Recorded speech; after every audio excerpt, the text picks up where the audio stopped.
Have you ever gone to a pizzeria and gotten that crazy awesome garlic bread with all the cheese melted on top? Yeah, it's good, right? Good enough to make you eat 50 million slices of it and be way too full to eat your pizza after? Well, you can't always get to the pizzeria now, can you?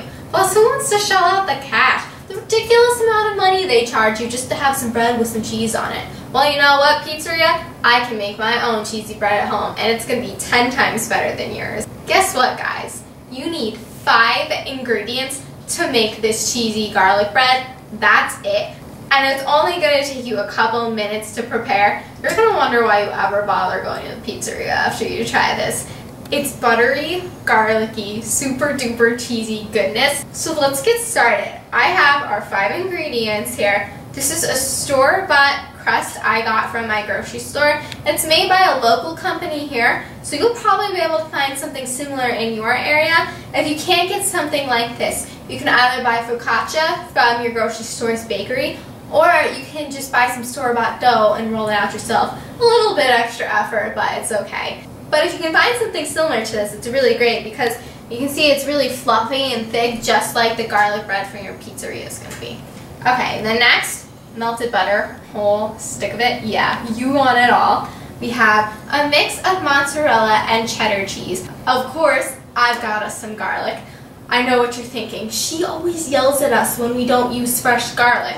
This is minced garlic, so it's somewhere in between using fresh bulbs and using powdered. Now, I am using this for a reason, and it's because with this garlic bread, we want that convenience factor, and this is super duper easy to spread over our pizza. But if you want to use fresh, go ahead. Just don't use powdered. It's not going to have the same impact. Lastly, I have some fresh oregano to sprinkle over top of the garlic bread when we finish it. This is the one thing I'm not going to let you guys skimp on. You must use fresh. It has such great flavor. You will never find in dried. And think about it. We're only using 5 ingredients with minimal work.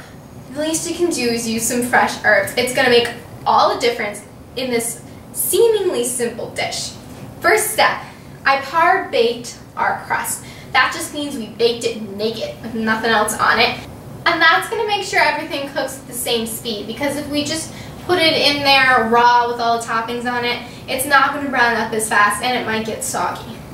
Okay, so now, this stick of butter we melted, we're going to brush it on with one of these pastry brushes.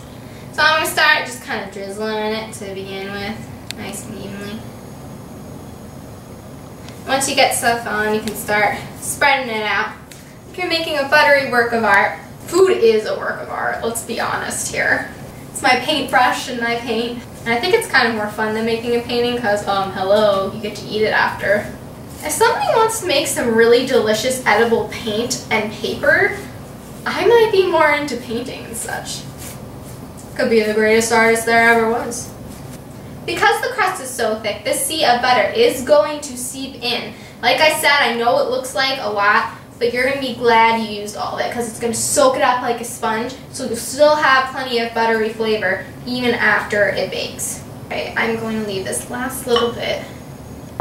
Okay, next, our garlic. I love the smell when you open up one of these jars. I'm going to start with a teaspoon. I'm going to use that brush again to spread it out nicely and evenly. Just make sure you don't have any giant clumps of garlic sitting around in here, because that's like a surprise attack on people when they're eating. They're just chewing along all happy and I'm like, holy crap, that's a lot of garlic. So you just gotta make sure you spread it out good. Do another half a teaspoon of garlic on here. I want it good and garlicky. It is garlic bread after all, you guys. Okay, now time for my personal favorite part, the cheese. I'm gonna shower this baby in cheese. That's the other thing that I like about making this at home. When you buy this stuff at a pizza parlor, they can be awfully skimpy on the toppings. If you make it at home, you get to put all that good cheese on it that you want. I've got about 2 cups of mozzarella and 1 cup of cheddar. And yes, honey, I'm using it all. And that's because I like my cheese. Feel free to use less or feel free to use more. I'm not really in the place to judge if you're looking at this cheesy mozza right here. Okay, and then the final step is going to be our fresh oregano, but I'm going to leave that till after it bakes so we really get that fresh, raw, earthy taste from it. Okay, so I've got the oven preheated to 400. I'm gonna pop this baby in, let it get good and melty and golden brown. Then we can add our oregano, and then we can slice it up and dig in. Best of luck. See you in 10 minutes. Look at this bubbling sea of cheese on top of this bread. Are you guys excited as I am? Because you should be. Now, we are going to make this one step more awesome because we're going to slice it up into cute little sticks so that these guys are going to be dunkable. We'll have little dippers of marinara that we can dunk them into, and that is really going to take these over the top. But first, let's give it our sprinkle of fresh oregano. Not only is that going to add some really bright, fresh flavors, but it also has a pretty little kiss of color on top. And if oregano ain't your thing, basil would be delicious on here, or parsley, any Italian herb really. There, I think that looks just beautiful. Okay, let's slice it and dunk it. Okay, I've taken the liberty of slicing this up for us. And as you can see, Reese is anxiously awaiting her slice. Maybe if she's good, I'll let her have a little piece. Okay, well, let's go about which one I should take. All right, I'm gonna go for a slice towards the middle. I'm a middle slice kind of girl.